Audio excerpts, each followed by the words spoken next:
Hello, everybody. Rubbing on my Christmas hand cream. Welcome, welcome, welcome. Oh, I'm so excited for this, you guys. It is perfect timing.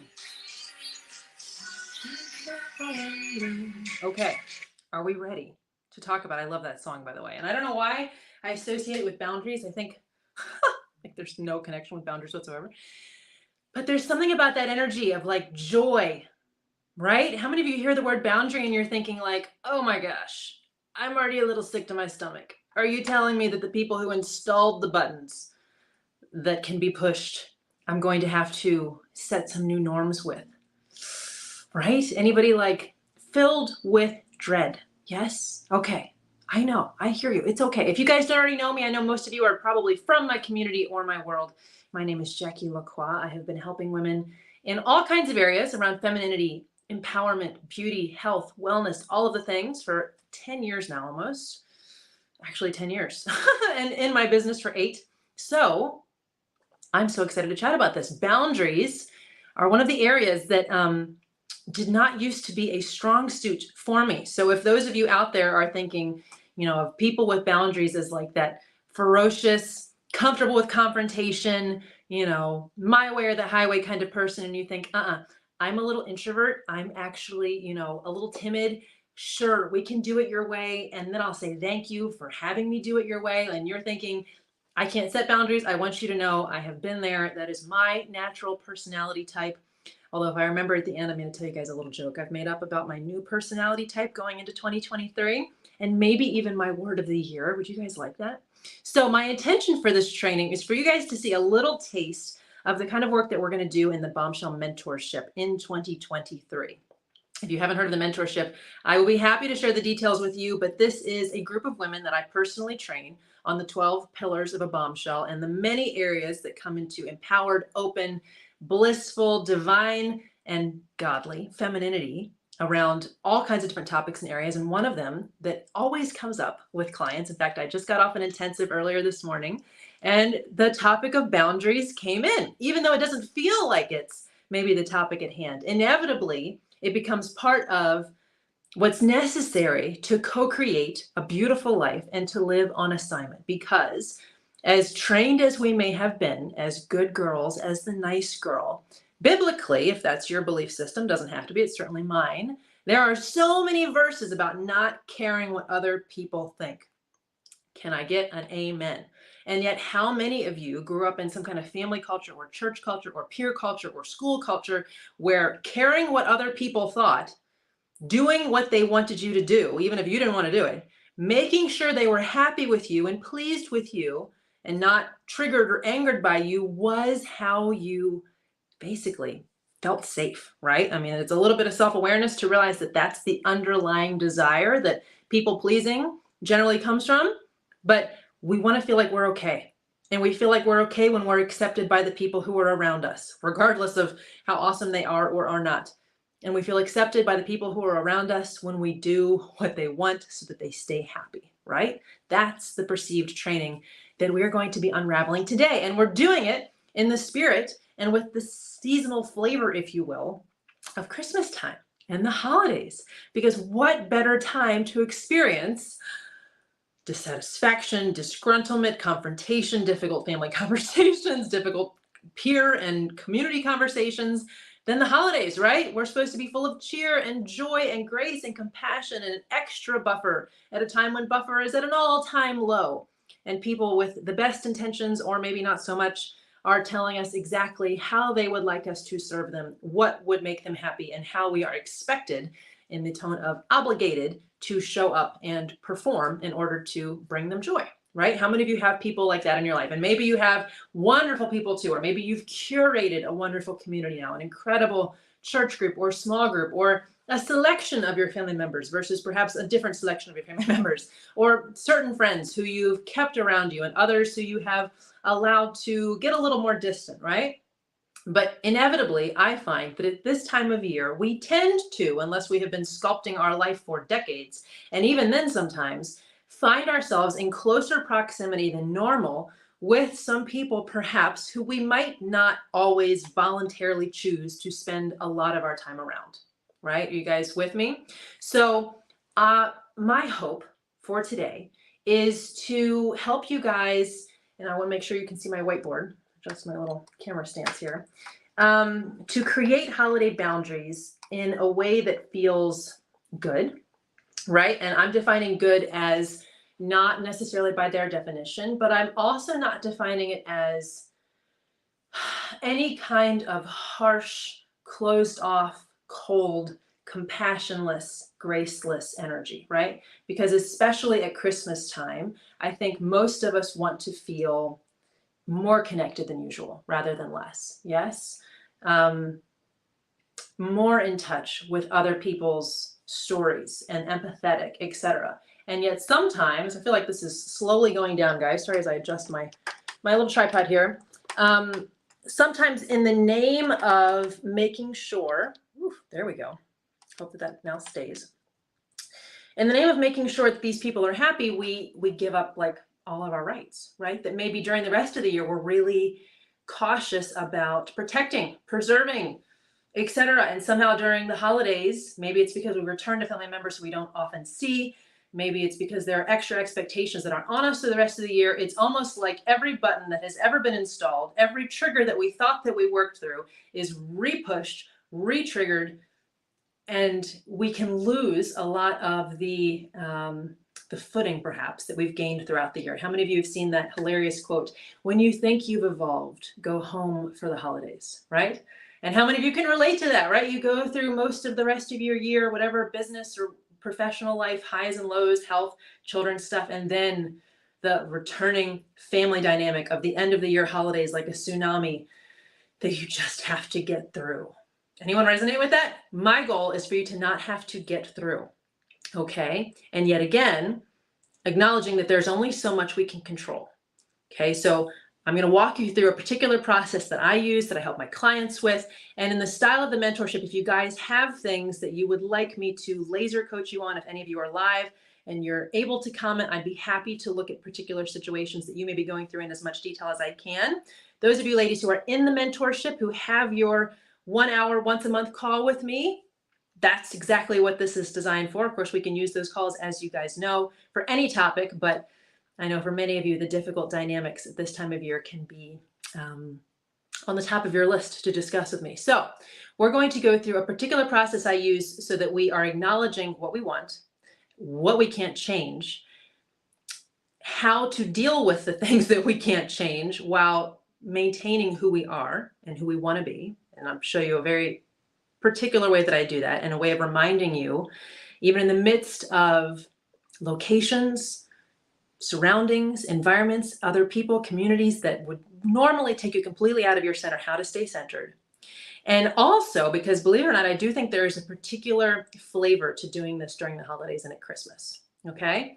I'm not a huge fan, unless it is necessary, and when it is necessary, it is necessary. But I'm not a huge fan of deciding to bring up that difficult topic that doesn't need to be dealt with right now during the holidays, right? And how many of you maybe have family members who just feel like now they've got you back in their proximity, it's time to go for the jugular and hit the thing that always causes a fight, right? I don't know why people sometimes think that that's a good idea to do during the holidays, but that is on the list of things we can't control happening, but we can control our reaction.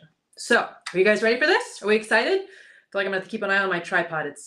It's tired, it's droopy. So as long as you can see me and you can see the whiteboard, we're gonna have fun.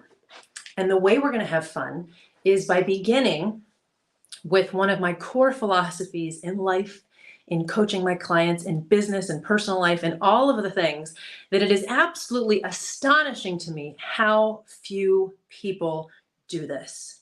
And that is beginning with desire. Planning from a place of desire, starting with desire, making what you want the starting point. Now, I'm not saying we're going to charge in like a bull in a china shop with insistence and expectations and demands that we get what we want. But if we don't even know, then chances are we will innocently enter whatever the family or friend or workplace holiday dynamic is, and we will get swept into a current of someone else's stronger intentions, stronger desires, because they know what they want, And we forgot to even check in and figure out what that might be for us.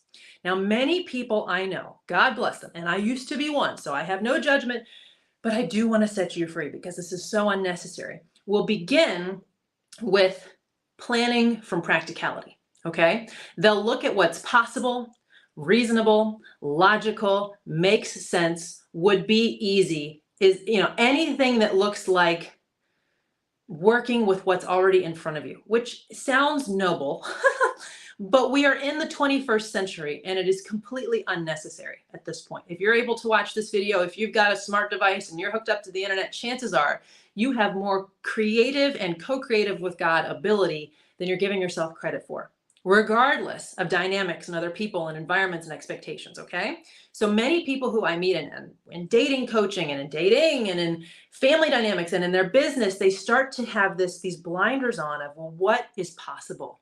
What makes sense? And what that does is it shrinks the abilities of God. It doesn't shrink his ability per se, but it shrinks your access to his abilities down to this tiny little funnel of not that muchness, wherein you have to try to make yourself content with something that you limited yourself in even coming up with the idea for in the first place, right? We start looking at, okay, well, this is, the body that I'm in, or this is the home that I'm in, or this is the dynamic as it exists, and I sure don't want to mess with it because I don't want to upset anybody. This is the people in my local area. We start to think so small when we plan from practicality instead of desire. So in every area of your life, I want to encourage you to do this, but definitely when you're setting boundaries, okay? So let's look at what that looks like, in particular during Christmas. So we're going to begin with, one of my favorite words on earth, desire. Now, I'm not going to spend a ton of time on this today because I think most of you already know this, but if you have any kind of religious hangups or cultural hangups around allowing yourself to have a desire, and you feel that just the nature of a longing or a want or anything, okay, yes, if you have actual boundaries you want me to work through, recognize that all these comments are public because we're not in the mentorship this time, but unless you're in the Facebook group, that's not public. Feel free to type in what you'd like me to troubleshoot with you. I would love to. So if you have a hang up around the concept of desire, right? Feeling like perhaps from old training that anything that you want is a desire of the flesh or is selfish or is a whim or is, self-centeredness or something like that. Understand that in my experience, and even looking through the Bible, if we're going to take that stance, God so frequently gives people an assignment through a desire, right? Now, you may be thinking, but there's a lot of people who are given an assignment and they sure as heck don't want it. True. But often I find, if you look deeply at those stories, they actually do have a desire that is packaged in there. They just didn't expect it to be delivered or assigned as a list of kind of how it's going to unfold for them in the way that God has it happen, right? So like they long for something. God's like, absolutely. And here's what you're going to do to get it. And they're like, what? No, I wanted the thing. I don't want the journey. I don't want the path, right? But the desire itself is actually often how God speaks to us, right? Now, cross-check it. If you've got some kind of internal anger and a desire that is based in anger is leading you to want to do something that is not righteous in any way, then, right, that's probably not of God. But if there's some kind of beautiful longing and desire, spending the time testing it in your spirit, checking it, praying over it, like, is this of God? Is this holy? Is this without freaking out and needing some kind of specific confirmation that this is the most pristine desire you could ever have. Your desire may be to have a flocked Christmas tree this year, and you're expecting pushback because they make more of a mess, right? It can be something so simple, and it doesn't need to be over-examined. But I want you to release and free up any judgmental energy that may be around having a desire so that you can allow yourself to even tap in to what you want. Now, there's also a very big difference, not necessarily a bad one. I'm not about to condemn either of these things, between, I don't even want to call them expectations because that can have negative connotations, but a desire that is very tangible and specific and a desire that is more feeling based and vague, right? So your desire, one of your desires this Christmas may be for peace, all right? Or even, oh my gosh, let's really stretch it, peaceful family interactions. Some of you are like, girl, Santa Claus is going to have to show up at the front door speaking 15 different languages for that to happen in my home, right? I get it. But see how that's like, that's a nebulous, like feeling desire. It's a desire. And I would say nothing wrong with that one. Beautiful. How about a different desire? Family decorating Christmas tree, right? That's pretty specific. Yeah. Like that has been one of my desires in the past. It doesn't always happen. Sometimes it's just me, but we're going to look in a minute at how to have peace no matter what happens. But first, I do just want you to free yourself to identify what would you like. And if you did the Bombshell Christmas planner this year, which I should have with me, and I don't think I have in the room at this moment because I'm actually filling it out myself. It's up in my room.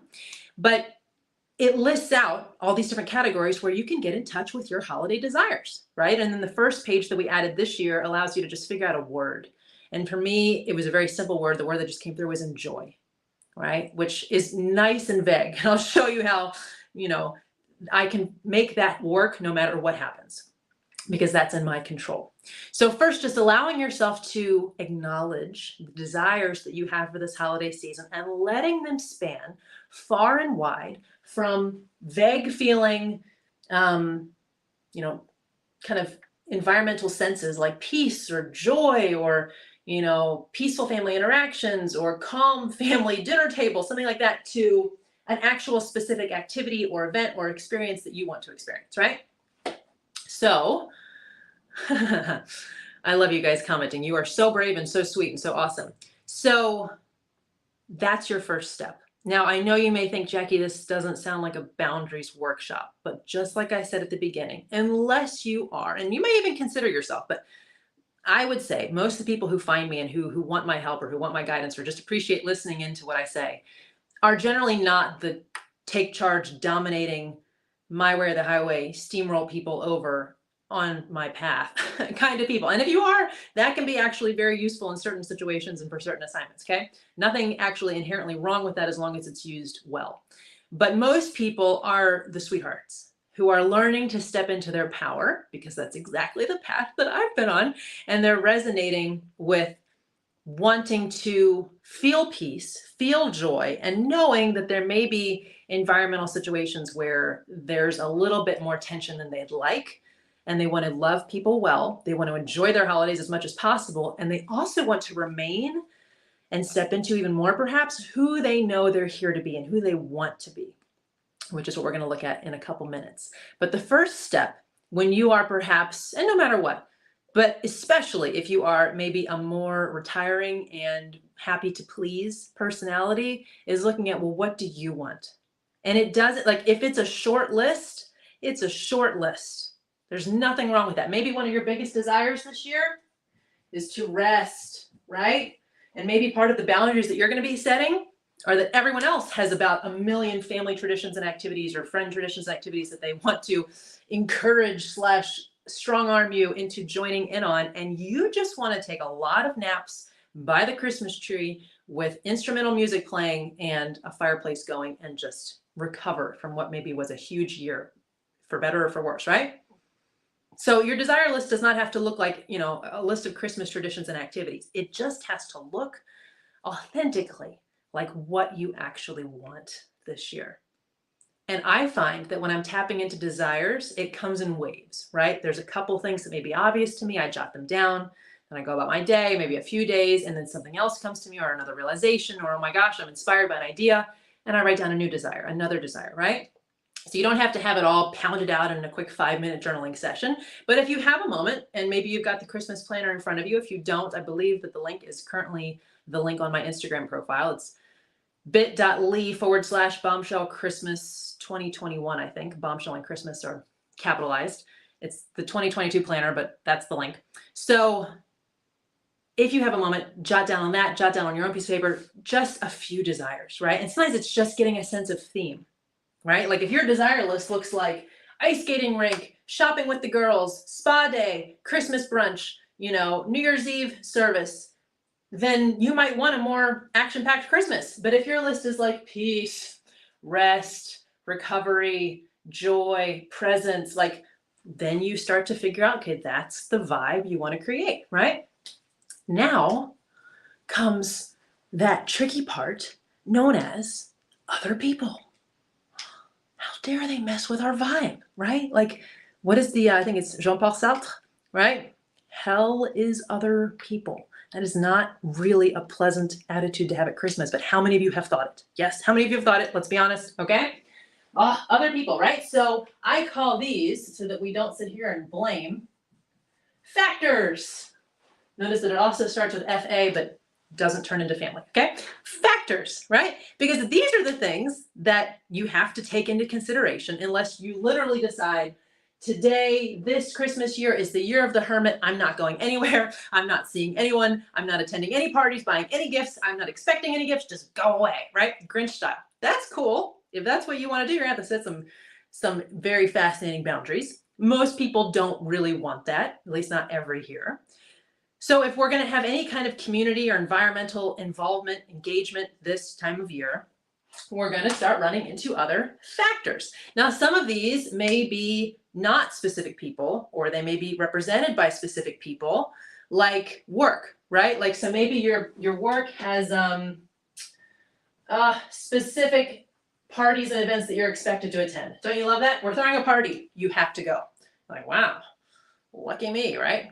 So glad I was excited to something I'm being forced to do. So maybe you have actual work events. Maybe you have work deadlines. Maybe you have, I feel like my tripod is drooping again, friends. It needs a nap. What can I say? Maybe you have things that you actually need to fit into a schedule, and maybe you don't particularly want to, but it's kind of non-negotiable, right? You like your job, you'd like to keep it. There we go. Okay, guys. And so you have to take it into account, right? So some of you, it'll be a work thing, or maybe it's your spouse's work thing, right? Maybe you don't necessarily have to do work stuff, but you have to attend his Christmas party or her Christmas party or whatever, right? Maybe it's kid calendar stuff. How many of you absolutely adore that at the busiest time of year, schools decide to have all of these events and activities sometimes? Not always. Some schools are chill, right? But sometimes it's like, oh, we have the sing-along then, and the community drive then, and the Christmas fair then, and it's like, we're all going to be sick and exhausted before we even get to our own family Christmas, right? So maybe it's school. Maybe it's travel. You actually have a trip. It's got to fit in, etc. Maybe it's your own personal finances, right? Just factors that you're taking into consideration, all of which are going to help you in the decision-making matrix of figuring out how you can get this to be a beautiful season for you no matter what, right? And like some of these you might say, how am I going to make it beautiful if I have to deal with this stuff, right? And we're going to get to that in a minute. Don't worry. And I hope you guys can see my writing. If not, I'm reading it out loud as I go. But then we get into the really fun ones, right? Oh, so much fun. How about FOO? You guys know what that stands for? It's not the Foo Fighters. It's family of origin. Bum, bum, bum. Now, some of you have the Hallmark family of origin, where they just love and support everything you do. If you need rest, you go get rest. If you need to be pampered, you go be pampered. If you want to do it this way, that's totally fine. We'll do it this way, and you don't have, like some of you, okay? Others of you may not have one that's intact at all, and you may feel horrifically lonely this time of year. And if so, I'm so sorry. Like, my compassion goes to you. And you can still create your desires. It's just a factor, right? Believe it or not. Others of you have family where there is a sufficiently high level of toxicity and unhealth where you essentially consider yourself to not have a family to go home to for the holidays because you refuse, right? Or, you have not gone for several years, and that's okay with you, and whether or not it's okay with them, that is what your desire is, it's what you're choosing, etc. The trickiest ones, right, are the families that we know and love, but they just don't seem to have maybe a fully evolved concept of authority, of who has authority over who and who doesn't, of boundaries, of rights, of everyone's personal empowerment and ability to say what they do and don't want. And that's where we're really going to be spending most of our time looking at today, because I'm guessing how many of you, that's kind of what you came here for mostly, right? Yes, sure, dealing with a demanding boss. Yes, sure, fitting into various school calendar events, travel events. but it's those other people who we want to love better than we have maybe all year long, and yet it seems like they're making it harder than they have all year long, right? So this is where it gets fun, because what I would do under family of origin, and sometimes look, sometimes you're walking into, like, you don't even know, right? Like maybe you're going home next week and you're like, I don't know what mood I'm going to find them in. I don't know what family drama has occurred since I've been gone. Like, I don't even have a heads up on what I'm walking into. I can feel the dread in my body, but we're going in, right? And so we're going to be looking at what you can do when you don't even know what you're about to be dealing with in a second.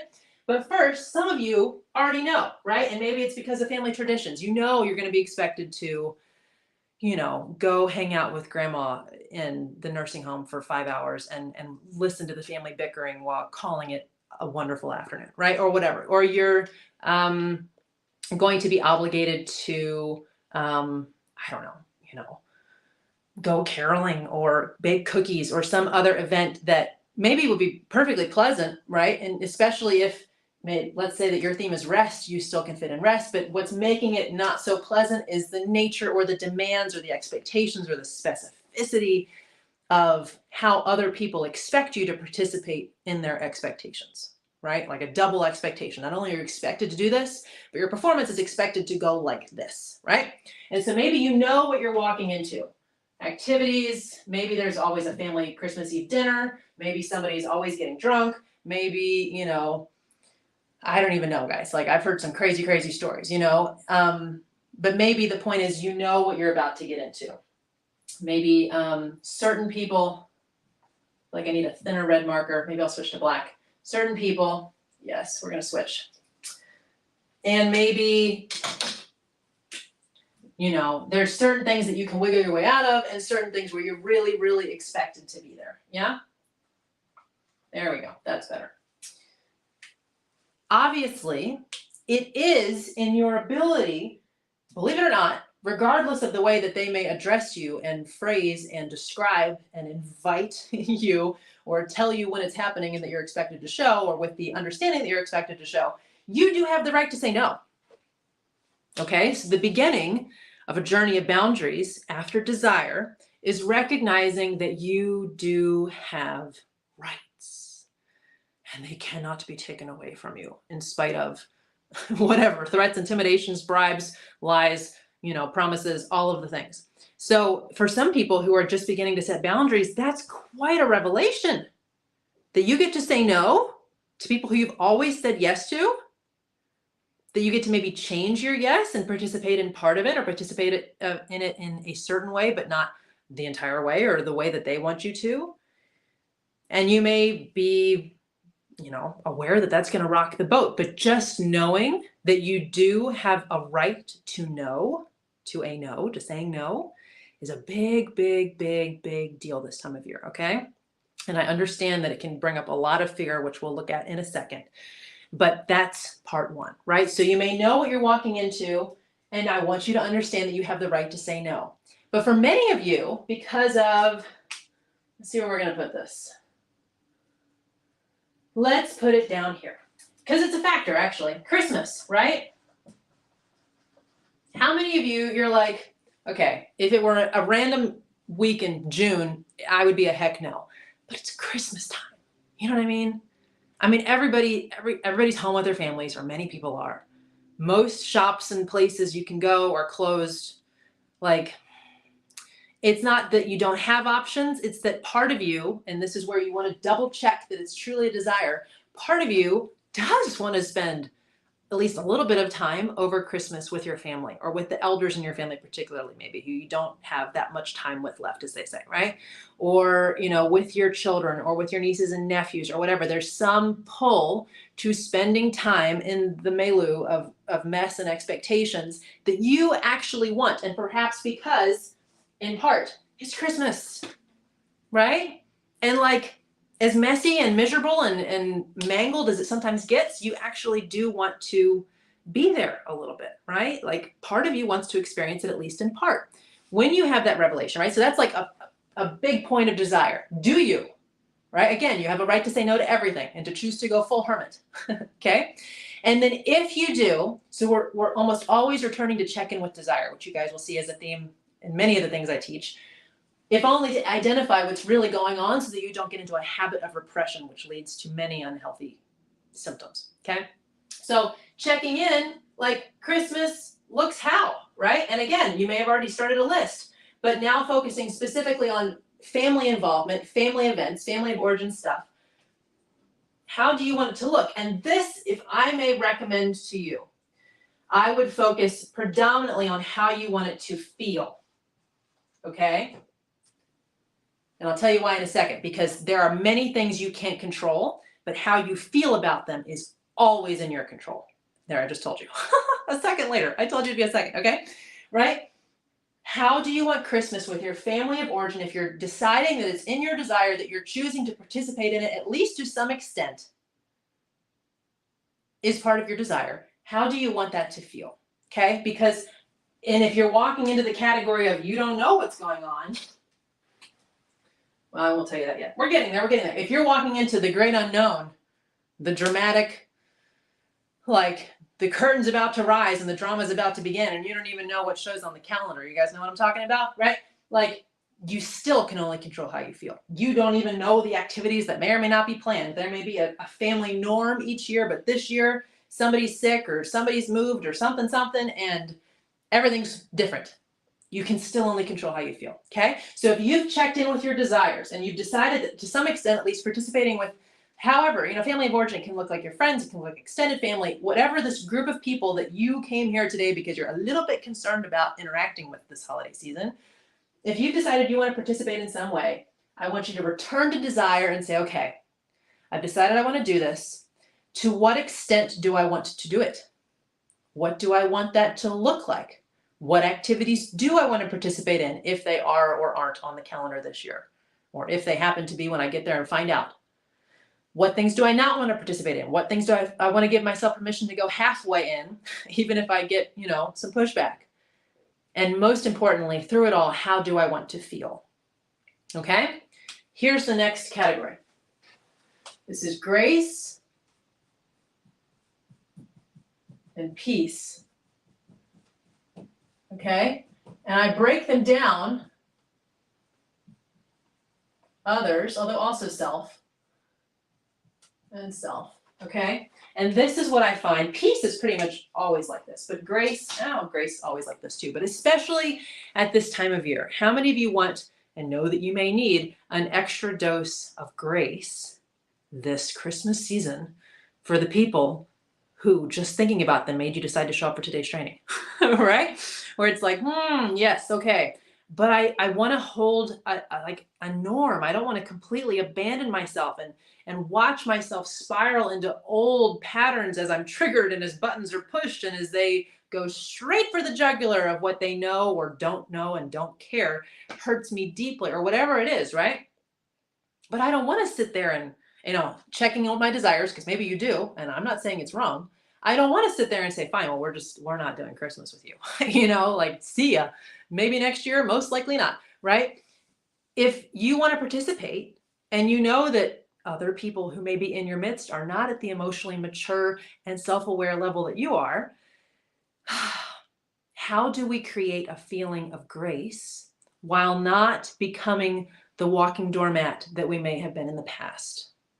Right? Because one of the things about the holidays, one of the things I find specific to Christmas is that many people, especially and frequently emotionally immature, not self-aware, or if they are self-aware, they don't seem to care, not very evolved in, being an awesome human, their expectations are higher than ever at Christmas. And whether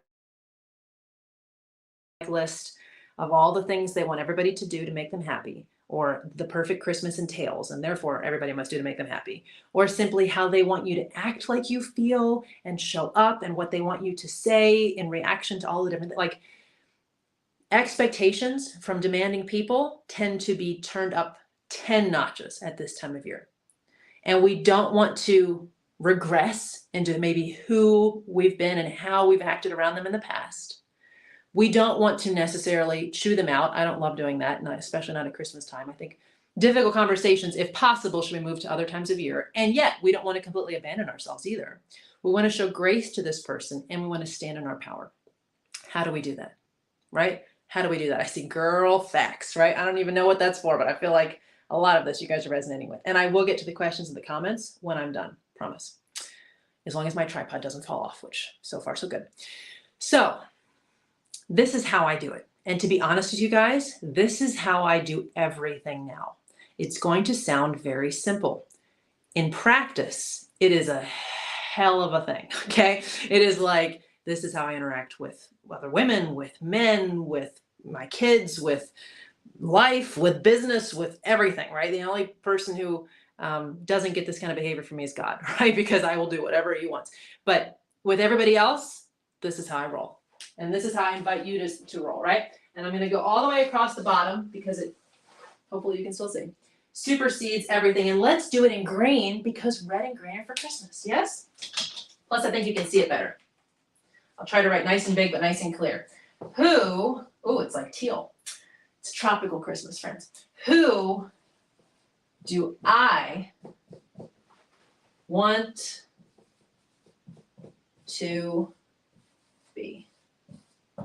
Right? And you can even do a follow-up question. How does that woman show up? Right? I help clients with this all the time when they're explaining to me a situation that is tricky to say the least, or where they have shown up a certain way in the past and they want to show up a different way now, whether that's, again, with men, with family, with business, all the things. The only thing you can control, we know this, is your reaction. We're going to get to peace, there it is, in a second.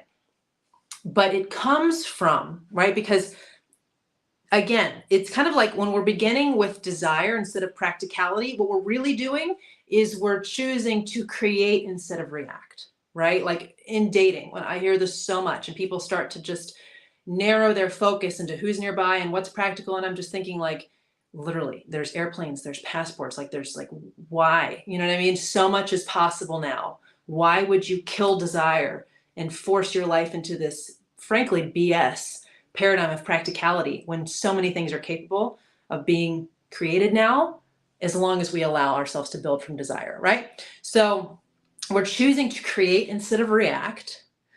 And reaction, you guys probably, I don't even need to describe it to you, right? You know what reacting looks like in these situations. So-and-so says something, you get triggered and you respond in whatever way is your old personality style default. You shut down, you leave, you fire back, you get somebody else to help, whatever, right? But we're not going to react this year, are we? Right? We're not even going to choose to check out, right? When I describe peace in a second, it's not checking out. It's not, now it may be choosing sometimes to not fight a battle that maybe does need to be fought or addressed later in that moment. In the spirit of Christmas, you're putting a pin in it. I'll argue with you next year, right? It's kind of like, and they may want to really start a fight and you're choosing to choose peace so that the entire holiday isn't ruined by someone deeply confrontational who's decided that now is the time they want to rock the boat. And maybe they won't take no for an answer and they want to have this fight now, and then checking in with your desires, you decide, you know what, this has been wonderful. We've had a few days together leading up to Christmas. The kids and I, or the family and I, are now going to spend the rest somewhere else. Thank you so much. It's been so wonderful to see you, because they adamantly refuse to let you have peace. So sometimes, yeah, you do have to bail, in my opinion. But I would just say I'm not a fan of starting fights at Christmas time. Okay? Like, I'm just not. You know, that's not my desire. My guess is it's not yours either. But how do you not start fights, choose peace unless it is literally made impossible, and remain in your power rather than laying down as the Merry Christmas doormat, right? Mine is actually a polar bear, I believe, right? How do you do that? This is how you do it. This magical question that has completely changed almost every area of my life. Who do you want to be?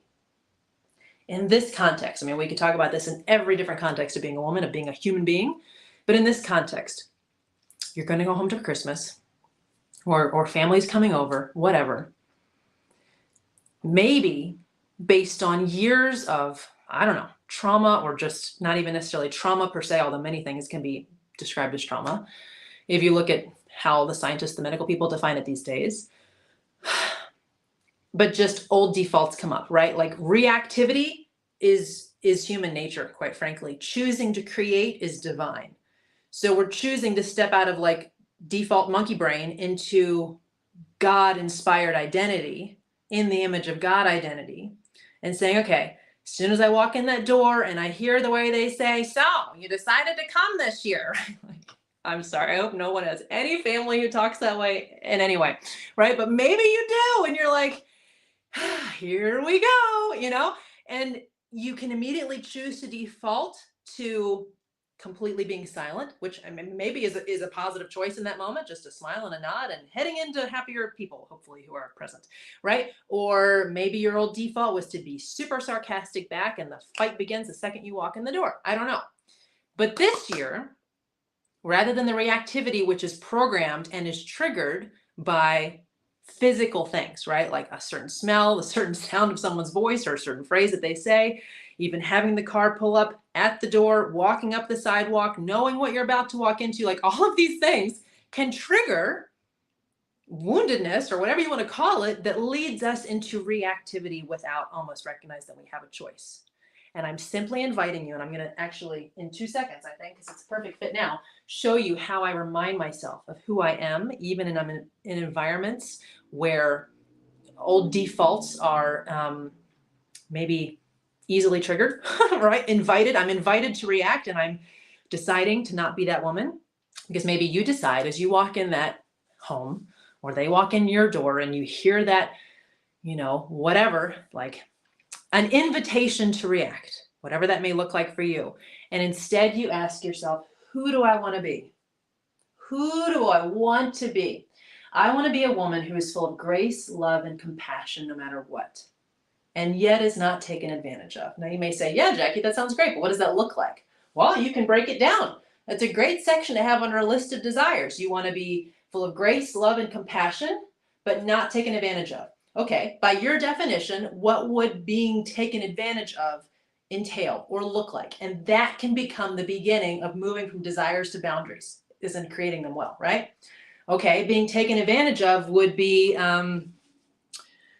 would be being overtly or subtly sabotaged by a family member who is upset, maybe that we're not reacting in the ways that they want us to, or we're not performing in the ways that they want us to. And so we're finding subtle, or not so subtle ways that they're trying to retaliate to make us miserable, in hopes that now they will poke us into reacting.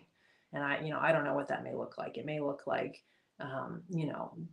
doing your laundry for you in the claim of being nice, and washing the pinks and the whites together on hot, so that now or washing the reds and the whites so that everything's pink. You know what I'm saying? Like something where you're just like, what?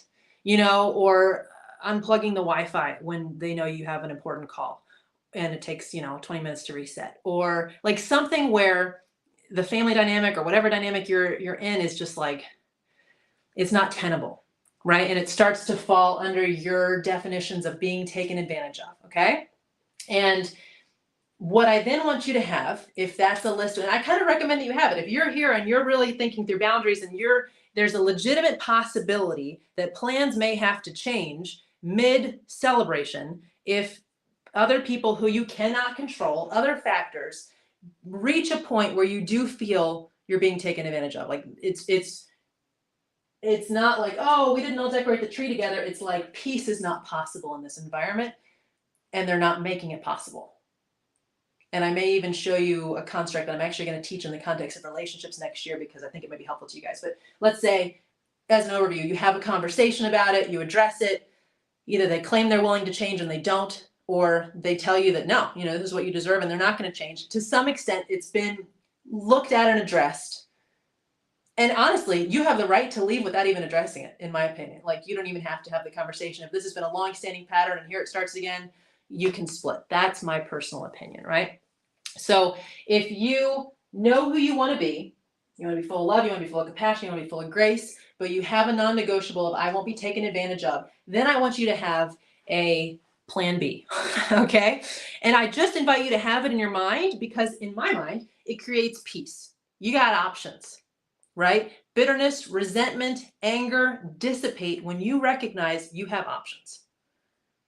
And it's not to be used as, in my opinion, okay, a manipulation tool, a threat. We don't even have to be here. We don't have to put up with this. None of that energy, because that's not the woman who's full of grace, love, and compassion. She doesn't sit there and use it as some kind of battering ram. She simply knows that in reserve, she has a plan B, right? And plan B may be, we book a cab, we book airline tickets, and we're out. You know what I mean? Great to see you for the first 3 days of Christmas. We'll be spending the rest of the 7 elsewhere, and you don't even have to inform them. You can just head out. All of these are my opinion. That may not fit for you. That may not be in your list of desires and how you want to interact, but I want you to recognize that part of setting boundaries is taking the risk that people will be upset. We know this. We're going to look a little bit more about how to deal with their reactions in a minute, but recognizing that for some deeply confused people, their reactions may reach a level or a consistency, basically a continuity, where it's not something you can stay in and either be well, that's like really bad, right? Or simply have peace with yourself, or with your little family, or with your kids, or with your spouse, or whatever that looks like for you at Christmas time. And you have a right to know, to say no. You have a right to set a line in the sand. I always advocate for being classy as you uphold it, because that is who you want to be. And if you are dealing with a particularly difficult person, not giving them any ammunition by reacting and being angry and saying things that can be used against you or that you regret as you head out the door. One of my personal goals, what's up, girl? She Speaks Confidence. Yes, I know. And I've wanted to share your post too. I saw your message. Guys, go check out She Speaks Confidence if you haven't already. My friend Darian's amazing. So one of my goals, and I don't always get there, okay? And I also have my own definition. So by other people's definitions, I might be way off, and I'm okay with that, but is to embody, I like to think of class incarnate, really. I want to be so classy that I just can't be touched. Now, you all know, you've been here on my trainings where I'm, a little bit more fierce than I am in the rest of my life, and I can talk some smack, okay? I can. But in the way that I choose to behave more and more, and especially in difficult contexts and with difficult people who are trying to irk me, I remind myself I want to be class incarnate, okay? Among other things, I've got various touch points that I remind myself of. And that can really trigger difficult people sometimes, that you won't react the way that they want you to react, which maybe for the first time, because sometimes when you set a boundary for the first time, new factors become involved, because on their list of factors, your new boundary has been added to the list, and they might not like that new boundary. Now, maybe there's a little bit of pushback, and then they give you kind of the silent treatment, and they decide to be a little bit snarpy with you all week, but it's survivable. And you decide, while reflecting on your list of Christmas desires, that you want to be around the rest of the family, or you want to participate in the rest of it enough that you want to stay. But if factors change and it reaches a point where there's no peace, I want you to have a plan for plan B, whatever that looks like, right? Whatever that looks like. But knowing that you have options gives you the power that you actually have. It reminds you of the power that you actually have, okay? Now, through all of this, is this helpful so far? I see lots of comments coming in. Okay, that's great, because I struggle with giving more time, grace, whatever, for someone who has said things can be different and then they're not. Yep, but I know they have a lot going on and there are external factors going on. Yes, which is why I love to be the woman who's full of compassion, love, and grace, because we know that behind every difficult person is usually some kind of trouble in their upbringing or past or current dynamics or whatever that's causing them pain. And they feel safe, in control, valuable, powerful, able to somehow retaliate against life, whatever, by taking it out on other people. We're trying to micromanage a situation to the point that others are miserable, right? So always compassion, and yet having your list of non-negotiables, having your backup plan B in case lines are so crossed, so continually, to such an extent of unable to have peace where you're staying, or if it's your own home, then they need to leave, right? Whatever, that you can have the peace of actually knowing that you have a line, and you have the peace of knowing that if that line is crossed, you have a plan, and you'll still have a beautiful Christmas that's in line with your desires, whatever they may be. Usually peace is on everyone's list. No one's like, I really want a high conflict Christmas, right? Said no one ever, except maybe some very troubled people. So The little trick I use, and of course now it's gotten tangled as I've been playing with it while I'm talking, to remind myself, and I'm going to take this even deeper in a bit as well as we look at peace, is how do you right, like we said at the beginning, you're entering a different environment, or your own home is becoming a different kind of environment, and it's going to be easy for you to forget who you want to be, right? And this question is magic. How do you want to dress? How do you want to behave? How do you want to eat? How do you not want to eat? How do you want to exercise or not? What kind of sleep do you want to get? Like, what woman do you want to be? How do you want your life to be? And what does that look like during the holidays for you, right? That's the beauty of this question. But as you know that you're going to enter into territory that may be either uncharted or well-charted and somewhat despised, right? Like tricky territory. How do you remind yourself? And I like to remind myself in ways that don't trigger and bother other people, right? Not because I'm not willing to stand up for myself, because I'm not here to pick a fight on Christmas, okay? Of who you are in the midst of whatever environment you find yourself. I like to, you guys, like, if you could have a touch point where you knew just by looking in the mirror, just by looking at your hands, just by whatever, who you are. It's like a reminder. Hey, you may be in this situation, in this environment, around these people. They may be saying this stuff. They may be whispering about you. They may be saying it to your face. They may be, attempting to minorly sabotage, whatever, hoping that you kowtow to their expectations if they give you the silent treatment long enough, or whatever it is, right? Desperately trying to maintain their sense of safety through their sense of control, through manipulating you. God forbid. But this is when boundaries come in, right? And sometimes people just don't know. So you set a boundary, they respect it. Maybe they need to practice a little bit because they're not used to it, and everything's cool. But I think you guys know that the difficulty with setting boundaries is with people who don't want to respect them or don't want you to have any.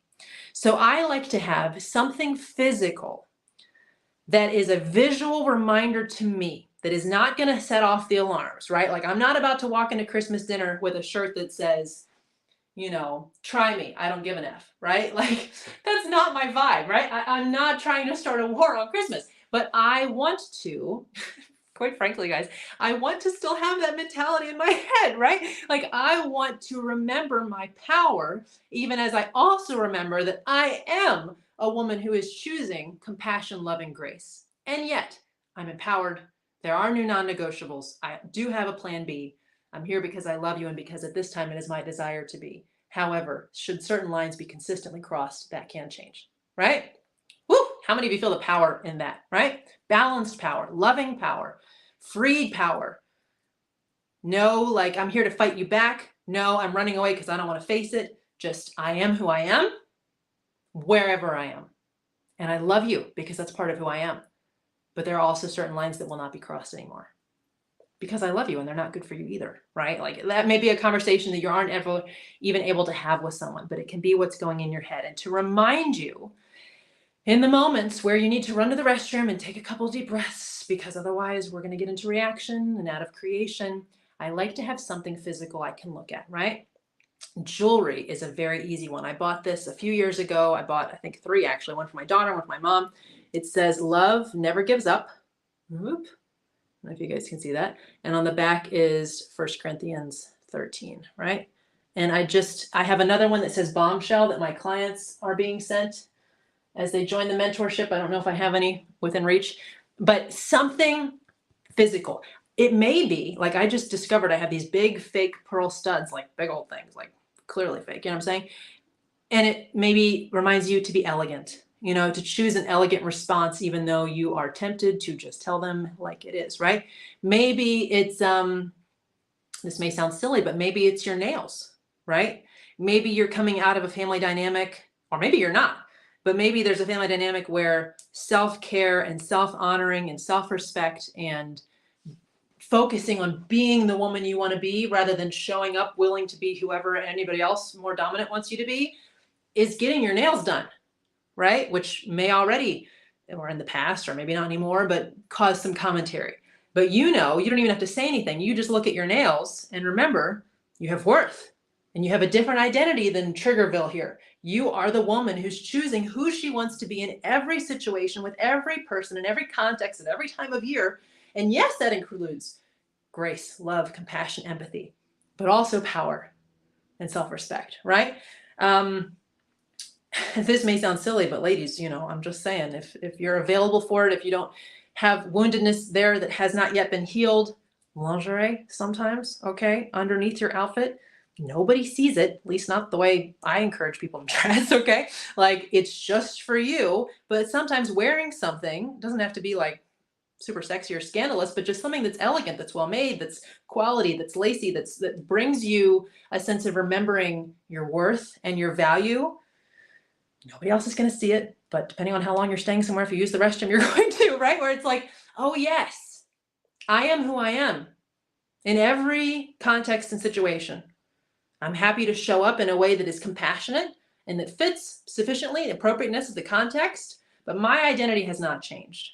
And every time I look, go to the restroom, or every time I flash my hands as I'm doing something, as I'm helping in the kitchen, every time I look in the mirror, I'm leaning over and I see this little flash of jewelry, that's my reminder that I get to choose who I want to be, even when that includes remaining calm and kind and in control of my words as someone who's desperately trying to manipulate me back into being controlled. Choose me out.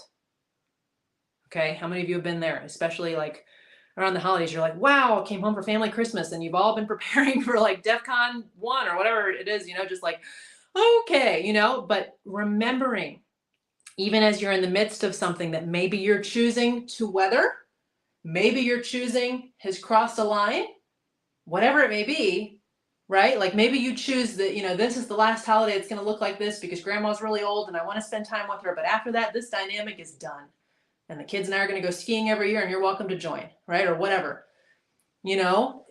seeing a flash of who you are in a way that nobody else is even going to understand, but that means something to you, I find so powerful and useful in many situations, whether it's a workplace environment that's toxic or, a date where you want to hold boundaries or a family, but whatever it is, right? Business, a talk that you're giving. Do you guys feel how powerful just one little reminder can be? So I recommend that. Okay. It's almost like I'm not the kind of person, I don't think anything has special powers. It's all in the power of what it reminds me about my identity. Okay. So let's talk about one more piece. And then I'm going to look at some of these beautiful comments and questions that have come in and do a little bit of laser coaching around boundaries during the holidays. So exciting. Yes, I see family things. I see guide things. So this is going to be fun. Okay. One more piece, and this is one of the most valuable things I've ever learned in my life. I have to give credit to my mentor, Tanya Lee, who I've worked with for heaven only knows how long, since 2015 or so. And she taught me the decision after the decision, which I now share like it is as valuable as it is. It is gold. And that is this, okay? Now, I'll add a caveat to it in a second, okay? But let's say that you have, from a centered, beautiful, grounded space, which is why I'm doing this a little bit before Christmas, so you guys have time to be in a good energy, in a good environment, and set, I'm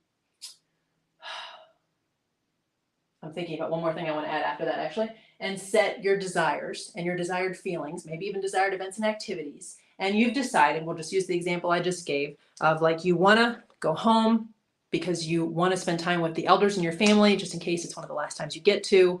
You value your time with your kids, getting to be around those people or whatever, or just you, whatever it is. But after this, you intend for what Christmas looks like in the future to change, right? And maybe during that period of time, you experience things where you're like, did I make the right call, right? Now, the caveat is, before I get into it too deep, that just like I've said, you have the right to change your mind. You have the right to say no. You have the right to change your mind. And we've already established that you know your non-negotiables and you have the peace of knowing that you have a plan B, right? But let's say that nothing really like deal breaking occurs. It's just like the subtle absurdities of people well into their life deciding to act like 5-year-olds, or in my opinion, even worse than many 5-year-olds. They're giving you the silent treatment and they're, like whatever they're doing to make it known to you that they are not pleased that you have these boundaries now, right? Like how many of you have gotten, oh, so you have boundaries now talk, like, okay, right? So the decision after the decision is the decision to be good with whatever decision you made, right? Like maybe halfway through you think, what was I thinking? You know, thinking that this was going to be wise or enjoyable. Like, this is bananas. I should never have done this. I should absolutely have just bought tickets and taken us to some resort or whatever, or like insisted that Christmas be at my house, or insist that Christmas not be at my house, or insist that Christmas be wherever, but that these people not be there, whatever it is. The decision after the decision allows you to have peace with what you've chosen. Again, assuming that no non-negotiable boundaries are crossed. You don't need to activate plan B, right? You're just like sitting in it wondering how people at certain ages can still be so petty, right? And you've decided that regardless of what happens, circling back to the beginning of what we talked about, you're going to have peace. And you get to control that. And it is part of who you have decided you're going to be. Even if that very act of making the decision after the decision, that this is the decision you've made, you're going to have peace with it this year. Even if choosing peace in the midst of people who are trying to poke you makes them even angrier, still assuming they don't cross non-negotiable boundaries, right? You're still going to have peace. How dare you? You're still going to choose to react. Like, think of, I have different kind of archetypes or icons, or like people who I respect in certain ways, not that I know any of them personally, but who I think are probably respectable. Like, in these contexts of petty, nasty little people trying to poke me, prod me, get me to react, give me whatever it is, I think of Jackie Kennedy, right? And I, again, like, never met her, don't know much about her, but to me represents grace, class, no matter who's behaving badly, which may trigger the people behaving badly to behave even worse. Not your problem.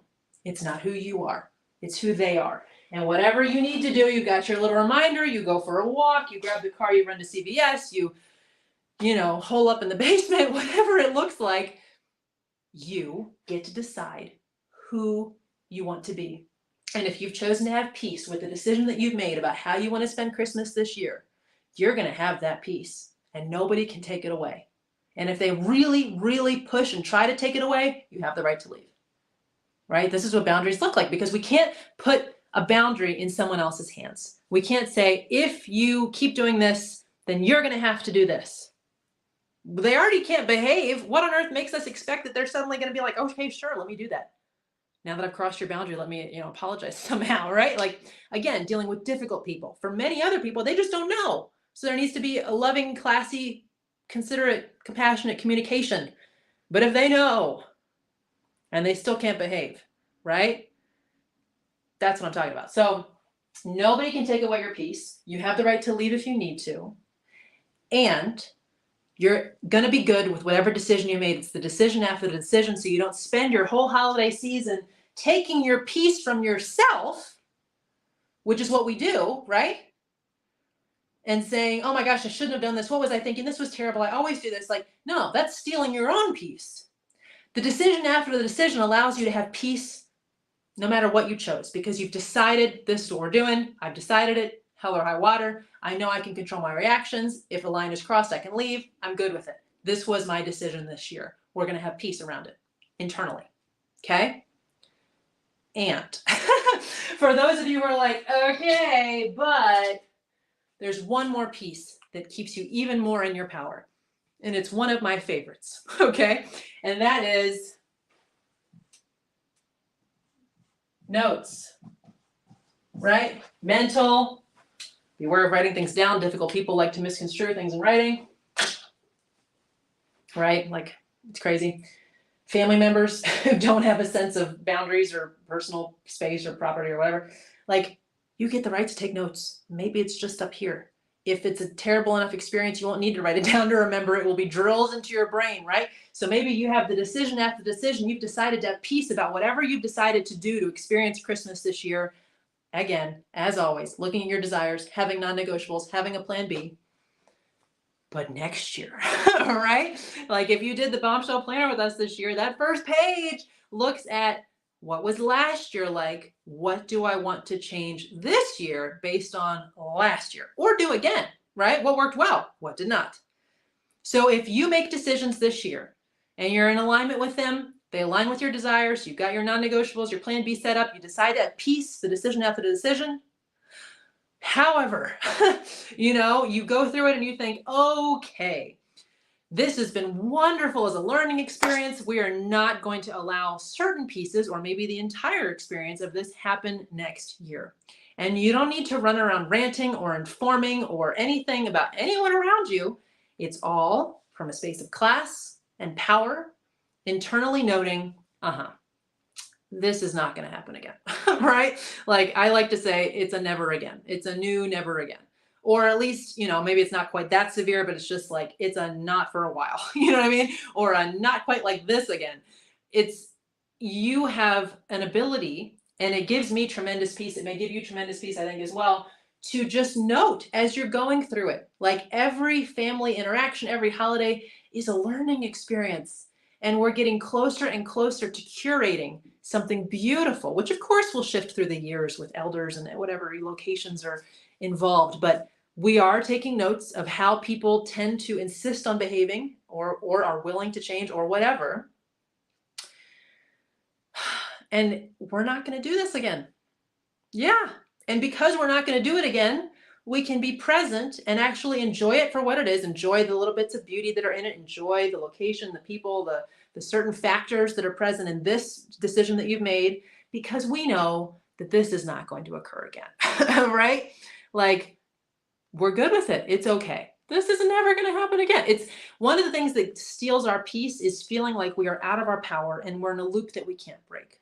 And when you recognize you get to choose who you want to be, you get to say no, you get to go halfway and not all the way, you get to set your non-negotiables, you get to live by desire, not practicality or reactivity, even in the midst of other people's factors, from a place of grace and peace, you have a deep peace because you're not stuck in a loop. You are the creator. You're co-creating with God, and you get to say no to things that are not well and that are not necessary, in spite of what others may want you to believe. So is that helpful? This is my path through difficult dynamics, right? When it feels like I have no control over what's happening, this is how I recognize the beautiful way to move through it. And then regardless of what happens, my power to make something different happen next time. Cool? And real quickly, no, I'm going to save that for the dating and relationship training next year. But basically, in rough, if they refuse to communicate, if they refuse to take responsibility, if they pretend to take responsibility but then don't change, then you have the opportunity to hopefully reconcile if they'll change. And if not, release them and move on, right? Either after the experience or during the experience if necessary, okay? So let's see what you guys have been writing. Girl, I got a relationship one and a family one if you want someone to talk this through for today. Yes, totally. Oh, okay. If I double click them, they show up on the screen. Okay. Well, I don't know if I want to do that. Let's see.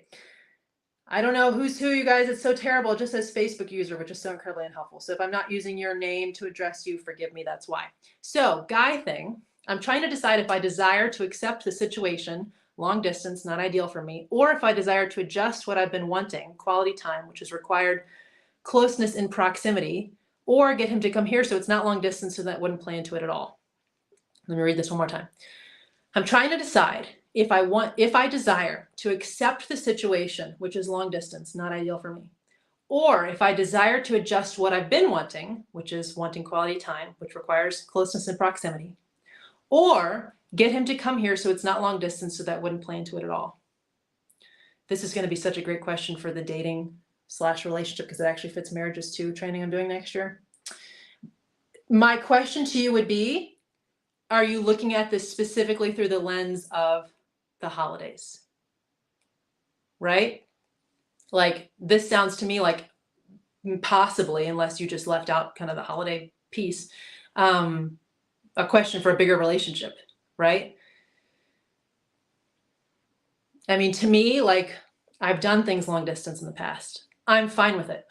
Like I don't have an issue. I know many people do, but I also am very focused on multiple projects in my life. So I don't mind having downtime and quiet time to myself as long as I know that there's someone who I deeply value who I will get to see, right?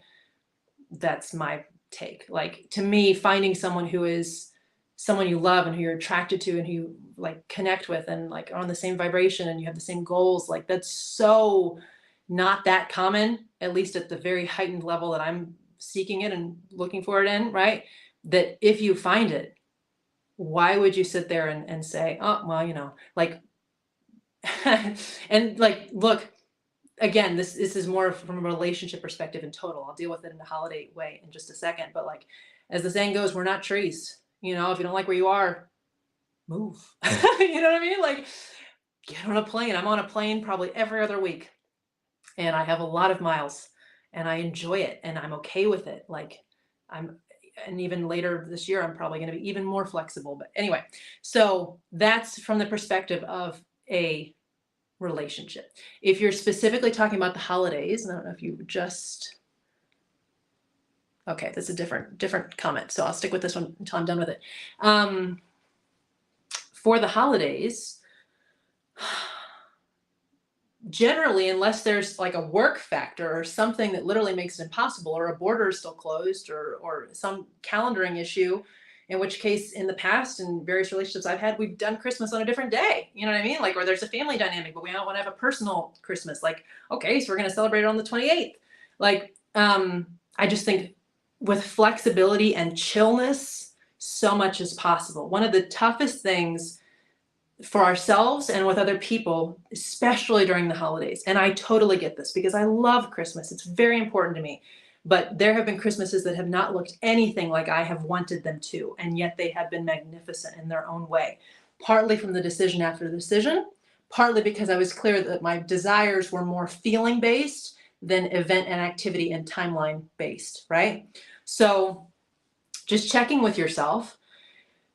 Have there been, again, looking at this now only in the context of a holiday time together, not like, do you want to be in a long-term relationship or not, but in a holiday time together, can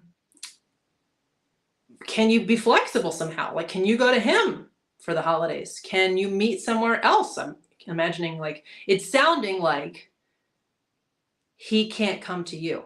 No, you said get him to come here. Good luck with that. That's a whole other conversation, how you get that to happen, right? So again, this just feels to me like an overall relationship question, but pretending that you're only discussing the holidays. Like, I would be flex. If he can't travel on the holidays, if he can't travel at all, can you find a way to go to him? If he can come to you, but he can only do it more to like New Year's, then can you celebrate your Christmas time together then? Like, there's so many ways. And quality time, like, if anything, like, COVID was brutal, right? For many people. But it also was this beautiful, brave new world of watching people love each other in constraints, right? Quality time. They're like, look, I'm like, love language right here, physical touch, giving and receiving, off the charts, okay? Being in proximity is a thing. But you can create connection and spend quality time virtually. I know it's not fun, but it can, if it's temporary, which, if you're in a long-term relationship, like, most likely you're eventually going to be in proximity. I don't imagine you're going to spend your entire lives living far away from each other. It can force, quite frankly, a deeper version and a different expression of love that you might not have even known was possible to give and receive, right? Now, again, it would require conversations and him being willing to express in that way if travel to each other is just not possible. It would also require you looking at your potential subconscious, even expectations of what a perfect and ideal Christmas looks like, right? Like, throughout the history of my life, from childhood on, many, many, many, many Christmases have not gone according to my particular specifications, right? And yet they've all been beautiful and even served in some tremendous ways when I was willing to focus more on the feeling I wanted rather than assuming that a list of certain things had to happen in order for me to have that feeling. Right? Which then puts me in a beautiful state to be able to love a man better, to love anyone better, because I'm not sitting there shoulding and blaming and taking the role of victim or anything like that, right? So again, I'm answering this from a holiday perspective. If you're trying to figure out if you want to be in a long-term relationship or not, that's kind of a different question, but I am much more pro LDR, is that right? Long distance relationship? I think I said long-term, but anyway, long distance, just because I have watched the behind the scenes of so many relationships now. And if you find someone who checks your boxes physically, intellectually, you know, in life priorities, lifestyle design, moral, basic compass stuff. Like, do you know how long and hard people look for that? You know what I'm saying? And all we have to do is get on a plane every now and then. I mean, there's so many couples who have done that successfully, even looking through history at like people who wrote each other letters for years and then finally were reunited and they were stronger than ever. Like there's just so many ways to do it. Of course it can go wrong, but so can somebody who lives around the corner. So I have that perspective on it. I know many people, quite frankly, take dating from a statement of practicality. Like, he's not here, therefore this can't work. I go from desire. I just go from desire. And I understand the desire for physical proximity. Then it matters, like designing from desire. Okay, I love this man. I like physical touch. How am I going to get there? Right? Like, what do I need to do? Do I need to like drive like extra gigs or something to make money for a plane ticket? Like, what do I need to do to make this desire possible? That's how I live. Many people do not. Many people design from practicality, and it's up to you. It's up to you, but that's my stance. Okay. I don't think I want to talk about the family thing for the whole world. Totally hear you, but I'm listening and praying this helps for that anyways. I hope it does too. And if you want to DM me afterward, you're more than welcome to. And if you're in the mentorship, then we can use our one-on-one call for this. Okay. Also, I'm in the middle, want to do some things and want to rest. Okay. For desires. Yes. So I guess that just comes down to scheduling both. Yes. And the beautiful thing about scheduling is that if you're not dealing with particularly difficult people, you just have multiple fun and maybe slightly overwhelming feeling at times factors, then it really just does coming down to scheduling and giving yourself permission, right? For whatever reason, I've had some very big weeks recently. I've been letting myself nap more than I normally need to, which is permission. I could push myself and get something done, but I also haven't gotten sick, knock on wood, right? Which I don't really believe in, but you know what I'm saying? Like, one of my top desires is great health through the holidays. Not always controllable, but to the greatest extent I can control it, I do. Right? So allowing yourself to rest when you can and simply looking at what factors are time bound.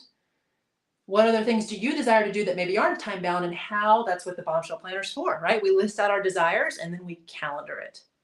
And even giving yourself permission to daily calendar your desires, which include rest, and to give yourself permission in the moments when there isn't a time-bound deadline, but you have something that you technically could do, but gosh, your body just wants a half-hour cat nap. Rest, right? That may be your immunity telling you it needs it to restore. Okay? Also that depression and going to things makes it tricky. The how I want to feel thing helps. Yes, and you know what? Like my word for this year is just enjoy. Right? On the Bombshell Christmas Planner, the word I want to ring through the season, if you guys downloaded that, and if not, again, the link's in my Instagram bio, is just enjoy. Like, how vague is that? And you know, like I did it, I chose it, I actually circled it as it came out after all my processing on the whole page. And I did it in part because I can control that. You know, the person who's also in the car or in the home or whatever with me may choosing to have a terrible attitude. And it may even be that they're upset with me and they might want me to know, right? But I get to decide to lovingly not take responsibility for things that are not my responsibility and enjoy something else anyway. So maybe I'm looking out the window, maybe I'm playing with my children, maybe I'm taking a walk, but my enjoyment is my prerogative. Okay? Just like your peace is your prerogative. It may take some tangible changes, or it may simply be a choice and a returning to, and a giving yourself permission, and something physical, like, you know, if you want to dress up more than you normally have, you can do that. If you think you're going to get commentary and peace is at the top of your list and you're just not here for unnecessary commentary, then just something subtle, like a piece of jewelry or painting your nails or something that feels like your reminder that you are you and you get to be who you want to be. Every context, every environment, every location, with every set of people. Okay? So I hope that that's helpful. Yes, focusing on the feeling is usually the answer. And then noting when you have a list of like long distance relationship stuff, like when you have things you would like to change, why, right? And if they're both desires, let's get creative.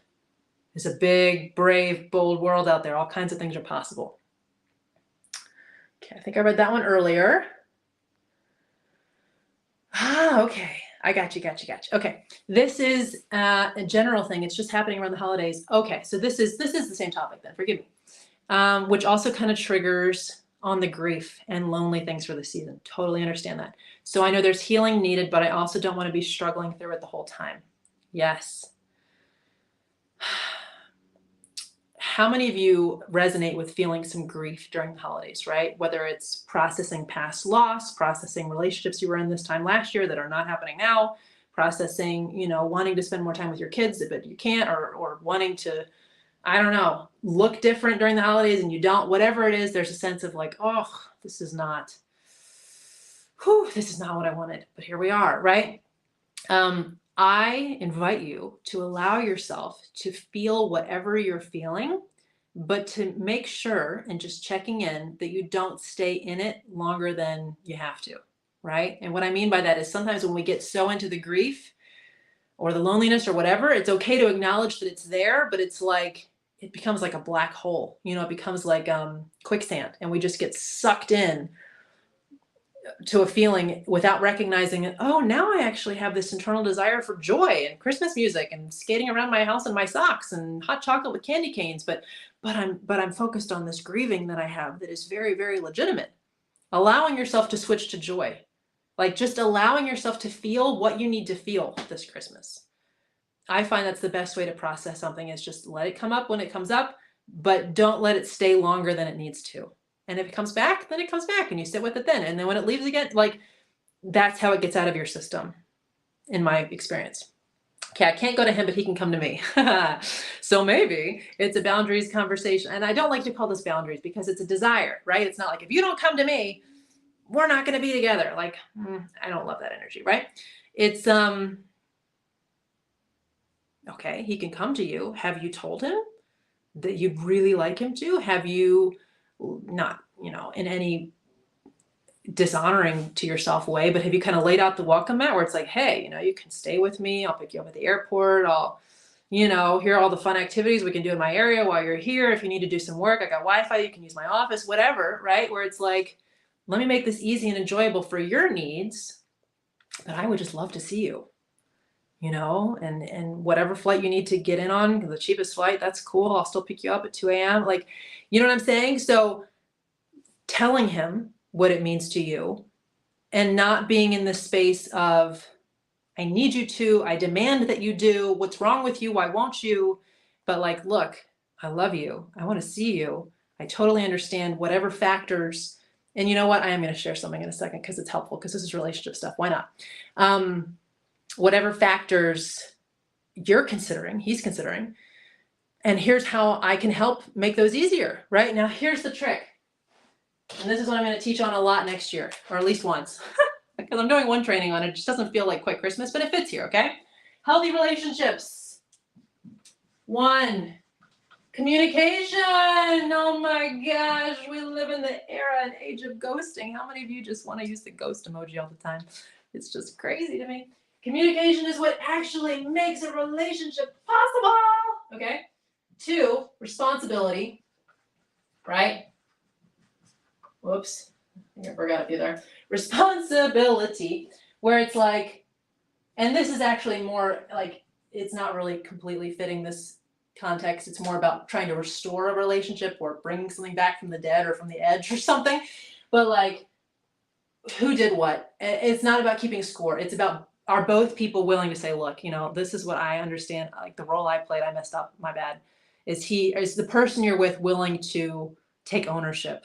Or is it always your fault? Or are you recognizing that, whoops, you're in that stance where, it's his fault, right? Which is so easy to do when we're in a love relationship and our egos are extra triggerable because our insecurities are more vulnerable because our feelings are stronger, right? And this is someone who's analyzing, it's not really what's happening, but we feel like we're constantly being judged as whether or not we're worthy as a man or a woman based on whether or not we feel like he or she desires us, right?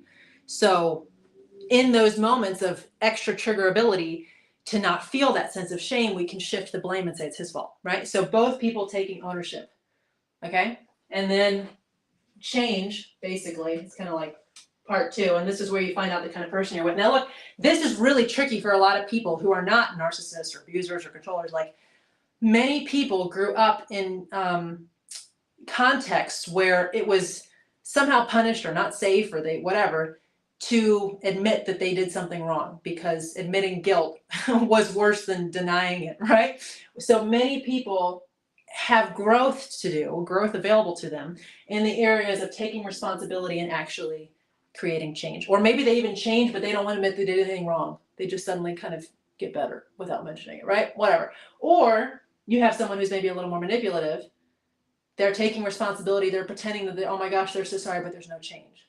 Or person's not manipulative, but it really is a struggle. This is a habit, maybe even to a level of addiction, of even if it's like a work addiction, whatever it is, where they are taking responsibility. They want to change, but they are having a hard time changing, right? So this to me is grace, but communication is what makes it possible. Now, when people who are in a marriage, like I like to say, stick it out, that's my, unless it's really, really unsafe. But anyway, so I don't like to encourage women to pull the final trigger. So, but if you have to, you have to, right? I also don't judge, because life is life, man. People be crazy. So communication, responsibility, change, reconciliation is the goal, right? And I recognize this is kind of heavy for just this who's coming to who for Christmas, but it's helpful when you're in any kind of discussion, right? And then the final piece is, if reconciliation is impossible, you release. I'm going to be talking about this in the context of breaking soul ties next year. Woo, it's going to be heavy. It's going to be awesome. So in this context, using it essentially as a personal checklist, right? Have you told him multiple times, lovingly, patiently, consistently, hey, I would really love to see you for Christmas, even if it's a little bit before, even if it's a little bit afterward, even if it's for like a super short time. Now, considering you're taking, maybe, I wouldn't say responsibility in this case, but awareness, ownership of the factors that he's considering. And instead of shaming him for having factors, like, okay, can you work together? Now, working together on them is going to take communication. And a lot of guys, when they don't feel like they can please a woman, they just run, right? When they don't have the answer or know the answer, or they don't know yet, they just don't reply, and it's not always because they're not interested. Sometimes it's like they just don't know what to say, and so they feel safer not saying anything, because then at least they can't get it wrong. Recognizing that actually the only thing you can really do wrong, outside of full-on like abuse or something, is not talking, so that we can move toward reconciliation and a solution, right? So, but also checking yourself. Are you communicating this? And recognizing they may have to follow up, because dudes are dudes, and depending on his personality, he might need a couple chances, right? So how can you make it easy for him? And then if nothing's possible and you really, really, really, really can't go to him, which again, like, I don't know, there's holiday DoorDash type, there's things to get the plane ticket or whatever your work schedule or something may be, then managing expectations and feeling a closeness, even though it's virtual this year. And then taking notes. How can we change this in the future, right? How can we make sure that this isn't the experience we're having again and again and again? Is that helpful? If you're still here, Darian, you're amazing. If that makes sense. Okay, we're at an hour and a half. Does anyone have any other questions, any other situations I can like laser coach around? Because that is exactly the work I love to do. This is like my ideal. I love to teach a construct, a framework, some concepts, and then throw your life at me. Let's do it. Let's figure out how to make it awesome working with the factors that we have. So I'll give you guys a couple more seconds in case anybody wants to put that in. This is exactly what we do in the mentorship. Okay, it's being re-released. It basically has been re-released. We're launching it formally again in January. The new ladies are coming into the group. They have access to my archive trainings from when it was live in the past, or will shortly. Everything's moving over to a new software, which is very exciting. It's very beautiful. All my courses are organized. But you also, currently at least, because I have been thinking as I scale this part of the offer is going to have to go away, but you are going to get a one-on-one call with me, at least for now, each month. And then the things that are a little more personal, a little more touchy, or we want to go just in deeper, just with you, that's what we're going to do. So there's training each month. There's laser group coaching like this each month. There's guest experts each month. There's behind the scenes on my life and how I'm managing things like this. It's nothing that I wouldn't share publicly, okay? It's not like that, but it's just even more detailed than every random person on YouTube might care to hear. And then you get the one-on-one call with me as well, if you're joining now at least, because that will probably change in the future. The only other thing I can think of is wanting things to be different for the holidays with fam, but being nervous it won't go well because of it being that way for such a long time. Totally. Completely understand. Okay. And I get it, like the sense of dread, you know, even of like, whoo, here we go. Okay. So your keys there are knowing you can't control them, but knowing they can't control you. Okay. Knowing that you have the right to a no and to a plan B, and you can go to whatever, you know, you can go find your safe, happy, healthy Christmas elsewhere if you need to. Anchoring with something of some kind physically that reminds you who you are, even when you're in environments that would make it very easy to forget who you want to be. Making the decision after the decision that, you know what, I've decided I want to spend time with them this year. Regardless of how it goes, this is what I've decided to value this year. And if it's gonna like be terrible, I'm just gonna take notes that we're not gonna do this again. It's all good. Okay? Helpful? Yes?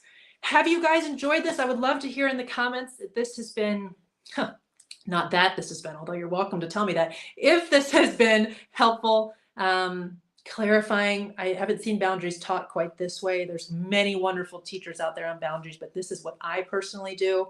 Remembering that the keys are designing from desire, not reacting from practicality. Okay? That